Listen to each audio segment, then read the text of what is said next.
Dame de beber agua viva, yo anhelo. Sacia mi ser, tu palabra es mi alimento. Ven, inúndanos, queremos más de ti, oh Dios, tu gloria ven derrama hoy, como el agua cubre el mar. Agua viva, cúbreme, llena cada parte de mi ser. Hoy mi corazón te quiere ver. Te amo, te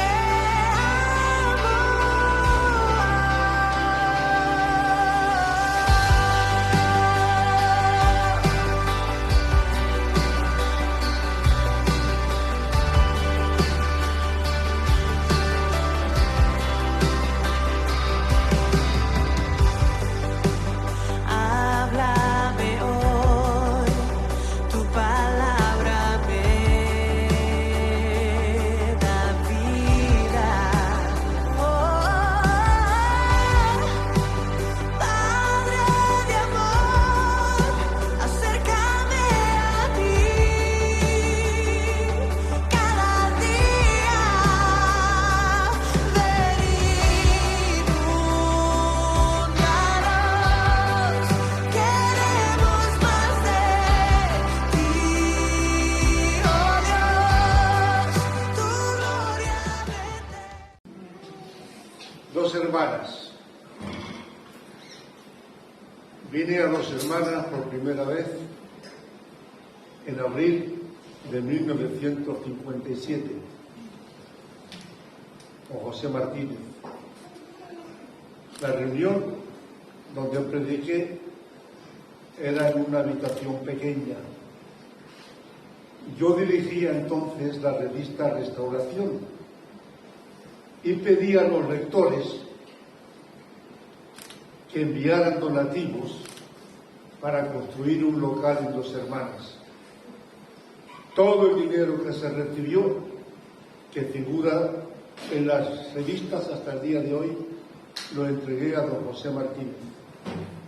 Desde entonces he estado viniendo con alguna frecuencia a Dos Hermanas. En una época de crisis, Miguel Valdelvira intervino para que el local no se cerrara. Y esto tenemos que agradecérselo. Luego la Iglesia ha dado un paso adelante al nombrar a José Mellado y a su esposa Toñi como pastores de la congregación. Hermanos,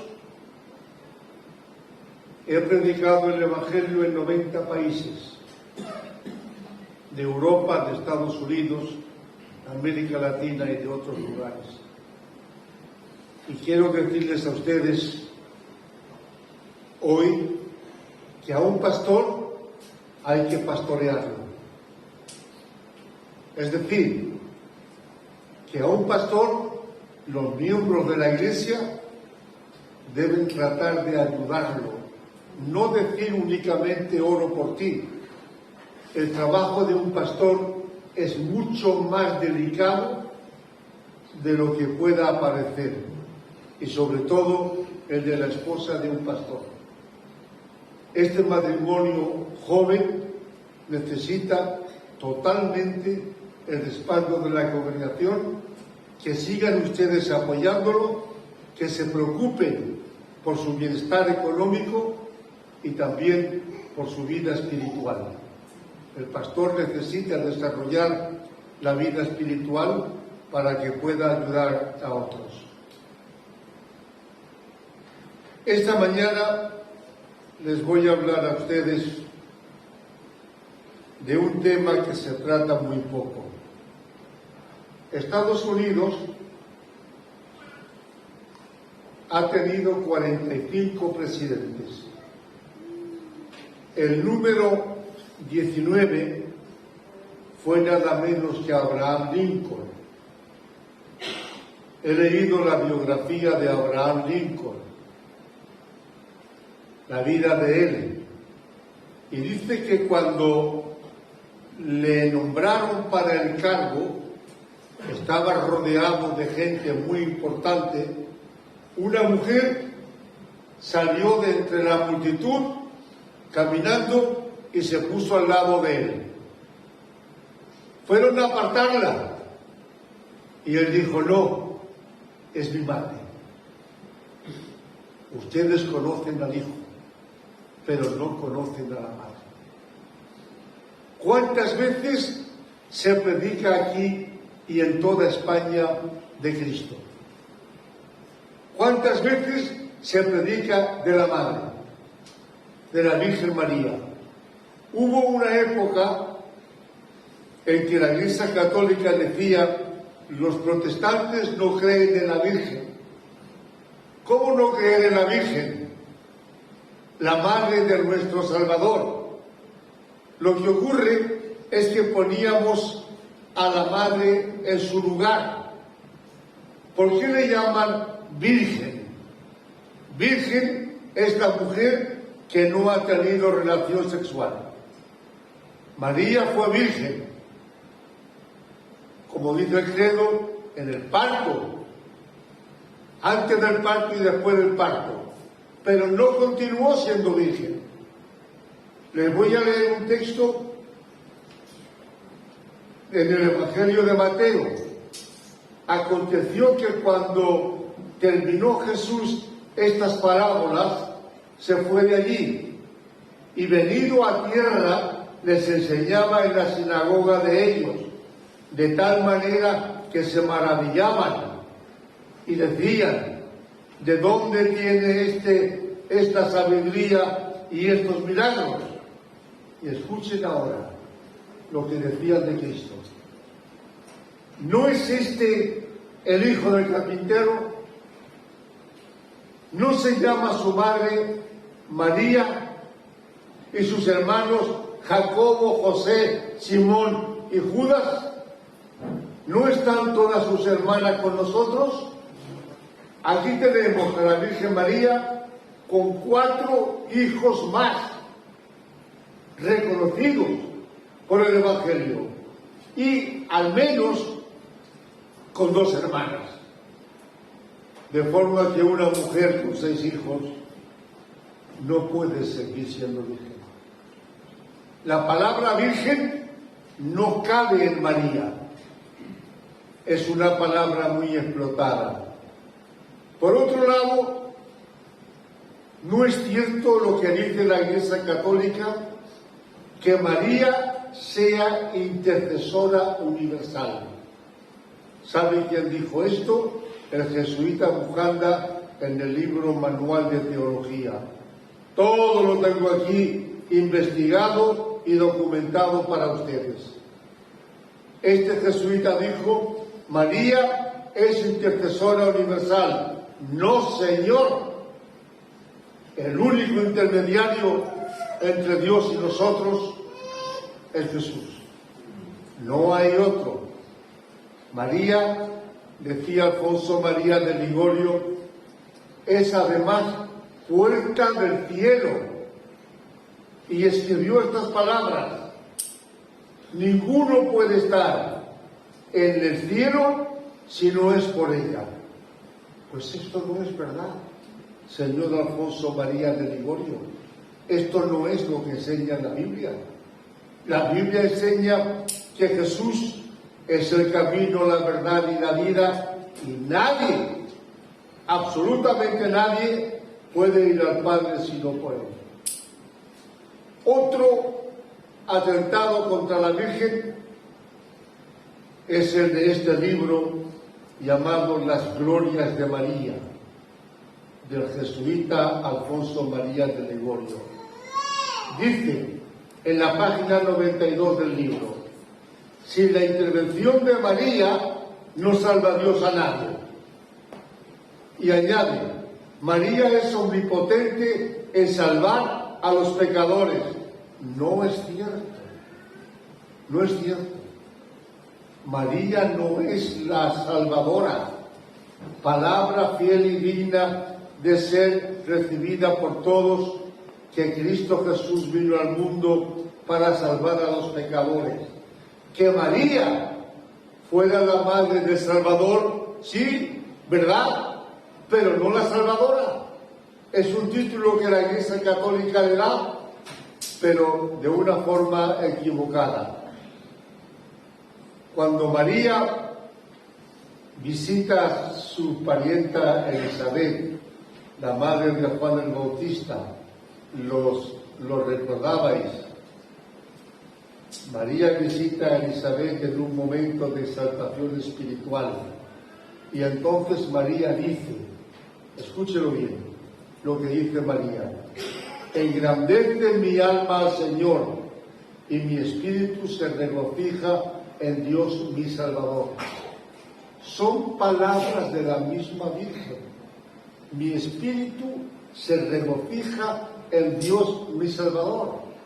Luego, si ella reconoce que Dios es su Salvador, la Iglesia Católica no tiene ninguna razón en decir que es salvadora de la humanidad. Un escritor cristiano del siglo IV, San Ambrosio, decía: ninguna criatura concebida por el contacto del hombre y de la mujer ha sido conceptuada del pecado original. Porque el sacerdote dice en la misa: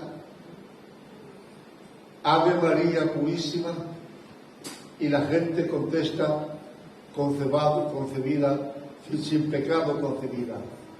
No es verdad. María fue concebida en pecado por la madre y por el padre. Porque si María fue concebida sin pecado, como el pecado se transmite, entonces la madre también fue nacida sin pecado. Y la abuela, y la tatarabuela, y la bisabuela, y así una serie de mujeres hasta Eva. No es cierto. María no fue concebida sin pecado.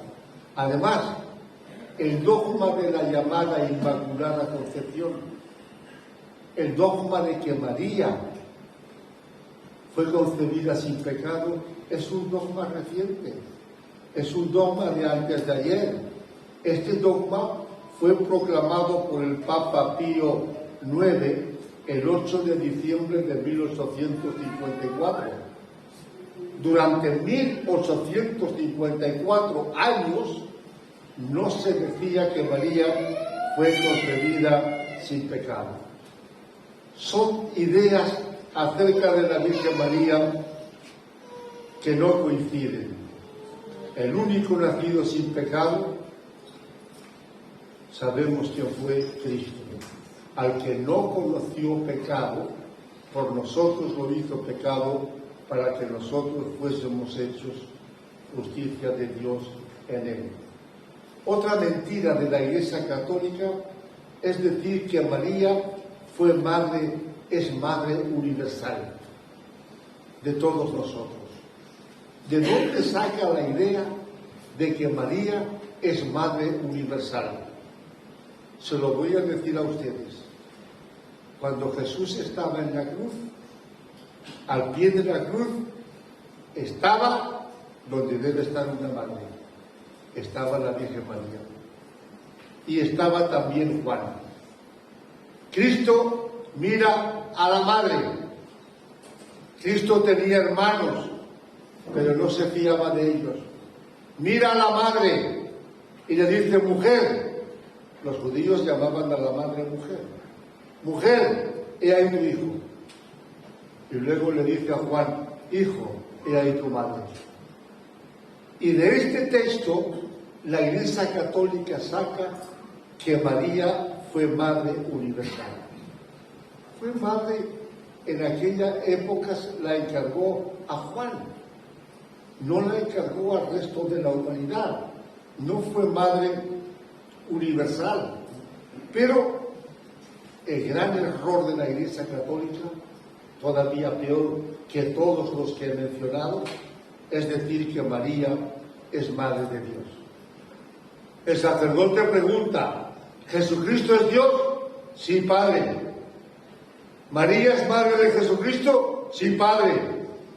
Luego, ¿María es madre de Dios? No, Padre.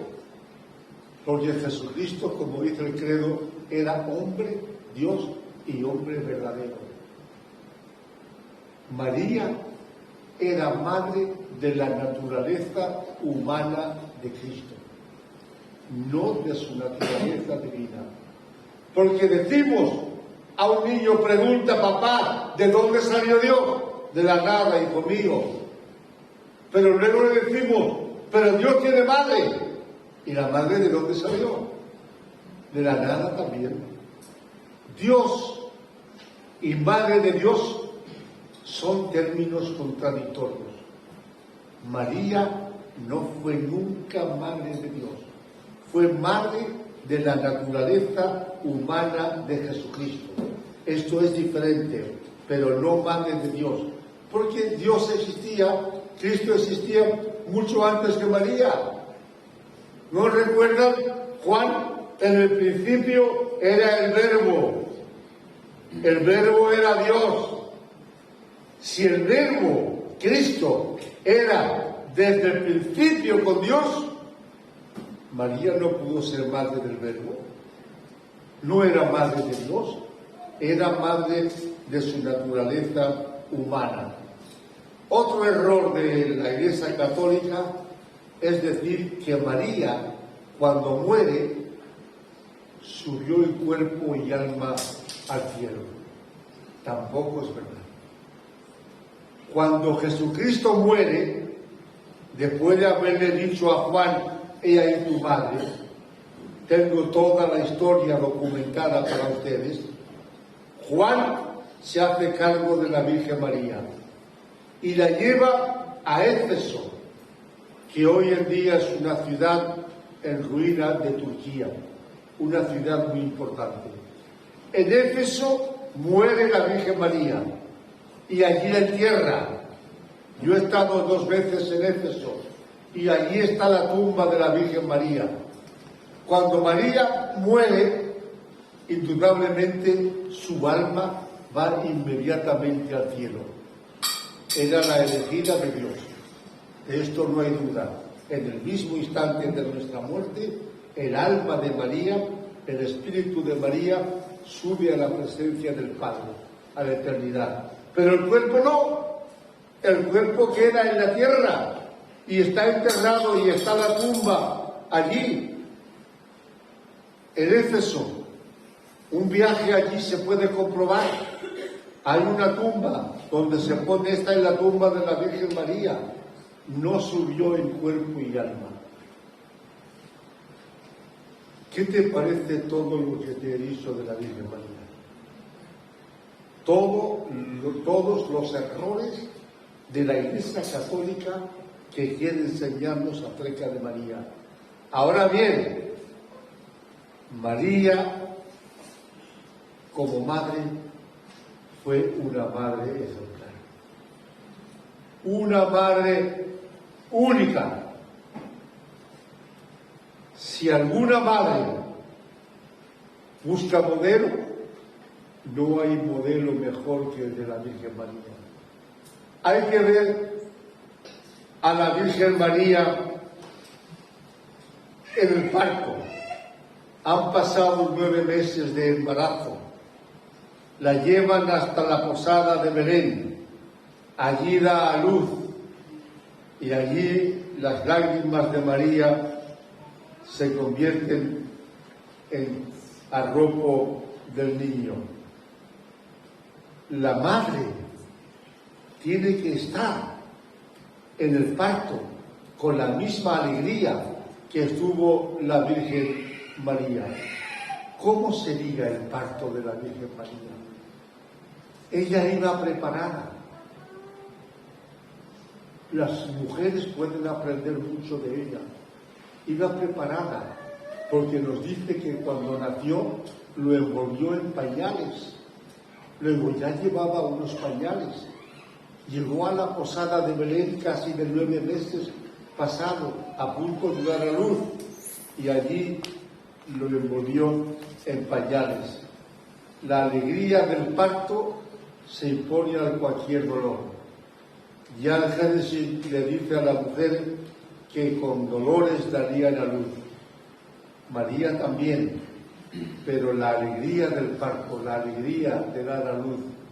Posiblemente cuando nace Jesús, José diría: María, es un niño.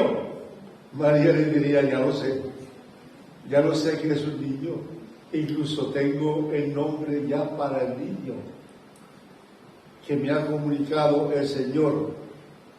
Pero una madre no es suficiente con dar a luz a un hijo.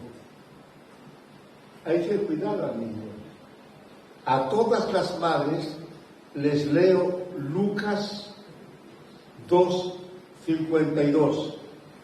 El niño crecía en sabiduría, en gracia para con Dios y para con los hombres. Traer un hijo al mundo no es suficiente. A ese niño hay que cuidarlo. Crecía en sabiduría. ¿Cuántas veces vemos en televisión miles de niños hoy en tantos países que no tienen colegio? No van a la escuela, no saben leer ni escribir. El niño crecía en sabiduría. Luego al niño hay que educarlo, hay que llevarlo al conocimiento de la sabiduría. Crecía en sabiduría, en gracia para con Dios. Es más importante lo segundo que lo primero. Crecer en la sabiduría, en el conocimiento de las reglas humanas, es importante. Pero en gracia para con Dios. Llevar al niño desde pequeño a Dios. He conocido a madres en tantos países que me han dicho: oren por mis hijos que no quieren ir a la iglesia. ¿Se ha preocupado usted desde pequeño a llevarlo a la iglesia? ¿O ha ocurrido que el domingo, cuando el niño era pequeño: mamá, no tengo ganas de levantarme?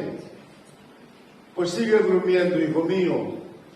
Al niño hay que llevarlo a la iglesia como se ha traído hoy a esta niñita, desde pequeño.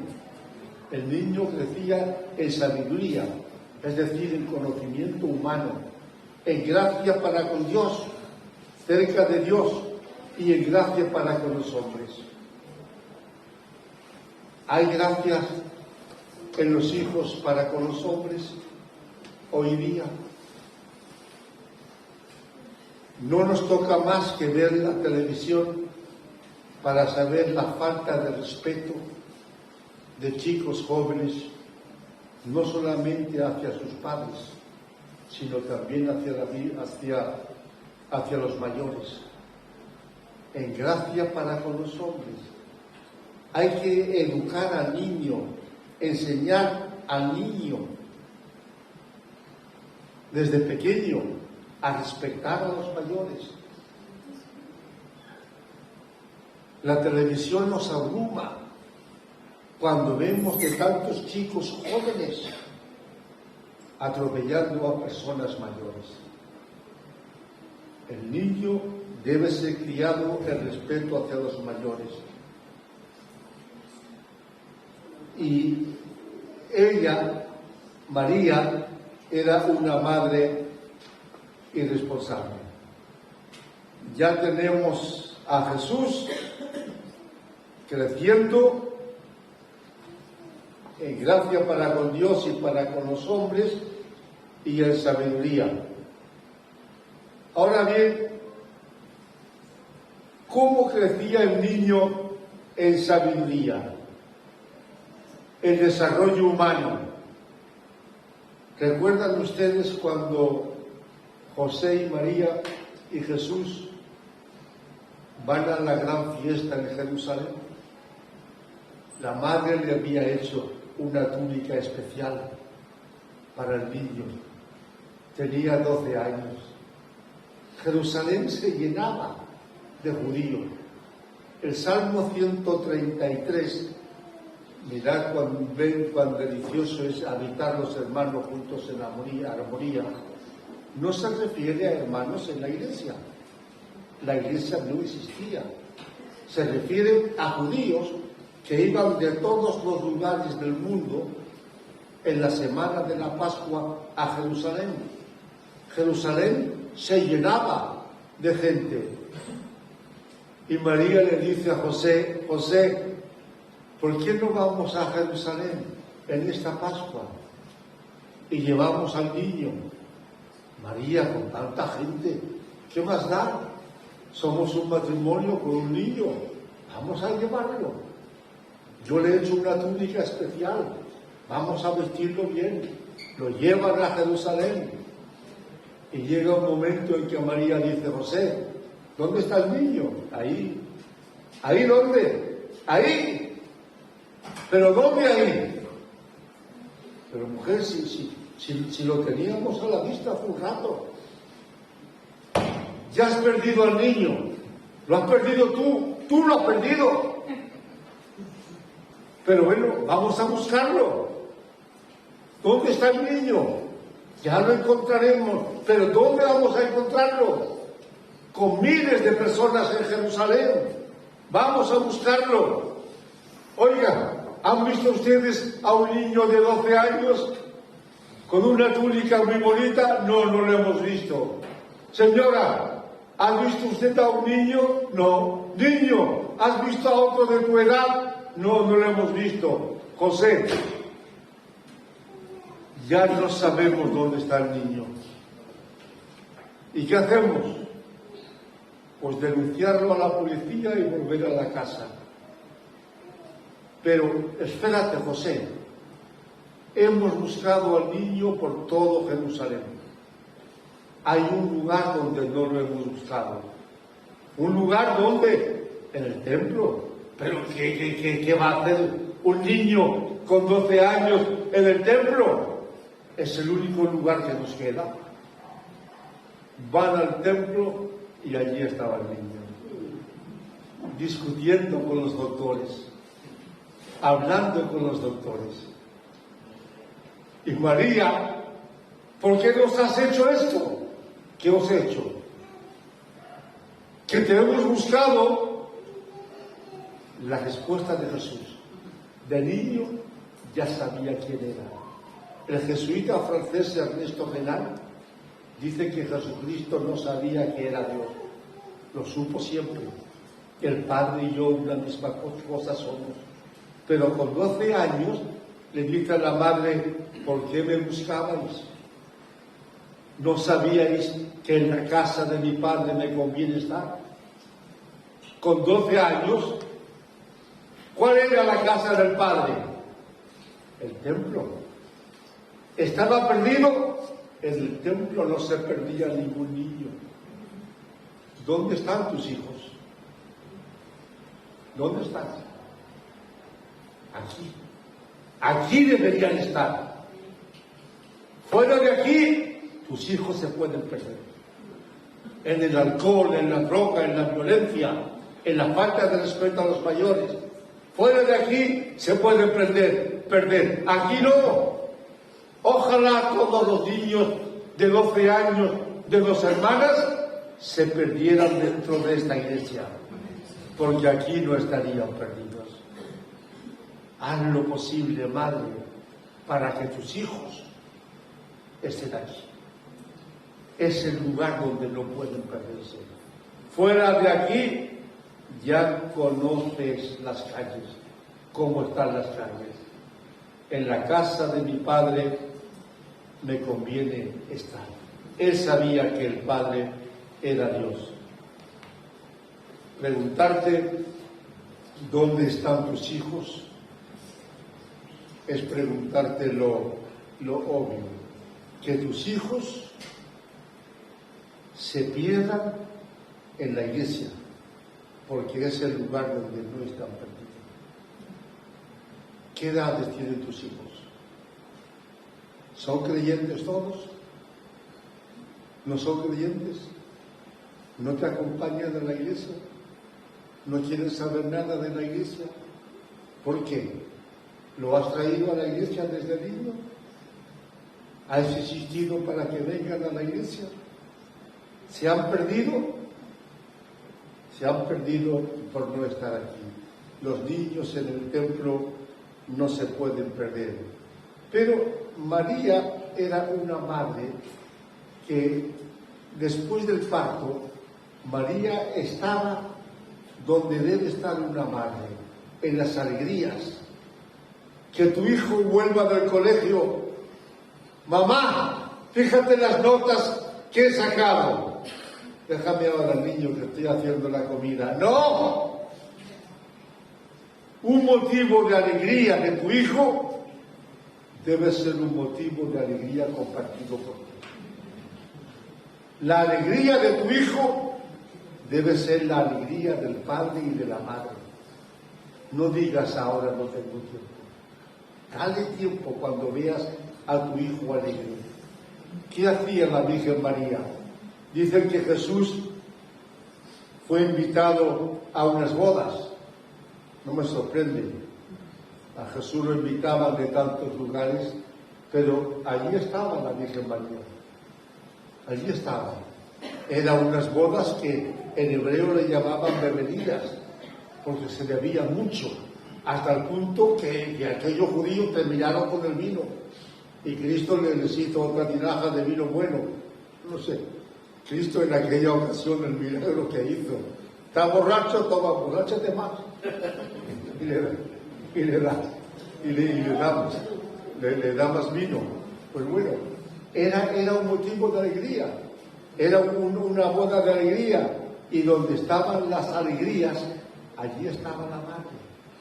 La madre debe estar siempre donde estén las alegrías del niño.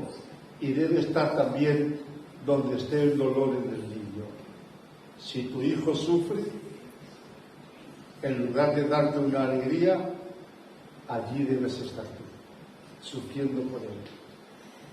¿Dónde estaba María cuando crucificaban a Jesús? Estaba al pie de la cruz. Al pie de la cruz.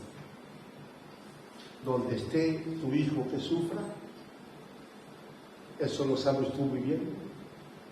Donde esté el hijo que sufra, allí debe estar también la madre. Al pie de la cruz, allí estaba la madre. María, esta gran mujer, he escrito 55 libros. Ahora estoy escribiendo el número 56 sobre cristianismo e islam. Ahora, me he estudiado ya todo el Corán, el libro sagrado de los maometanos, y es increíble cómo el Corán exalta a la Virgen María. El Corán tiene 114 capítulos y le dedica un capítulo entero a la Virgen María. Siempre la llama Madre de Jesús. María, en el Corán le dan ejemplo a la Iglesia Católica, porque ponen a María en su lugar. María al pie de la cruz es María en el lugar que corresponde a una madre. Termino para que José Mellado no me regañe. Termino con una historia que 3 ángeles fueron enviados por Dios a la tierra. Una historia que tengo escrita aquí, para que le llevaran 3 cosas. Buscaron. Uno de ellos le llevó al padre un ramo de rosas. Otro le llevó la sonrisa de un niño. Y otro le llevó las lágrimas de una madre. el Padre aceptó las lágrimas de una madre. ¿Por qué? Porque el último versículo para ustedes es el de Isaías, donde dice: se olvidará la mujer de lo que dio a luz. ¿Puede una madre olvidarse del hijo? Pues aunque llegue a ocurrir eso, dice el Padre, se olvidará la mujer de lo que dio a luz para dejar de compadecerse del hijo de su vientre. Pues madres, termina el versículo, aunque ellas se olviden, yo nunca me olvidaré de ti. Es decir, Dios nunca se olvidará de una madre. Que los bendiga.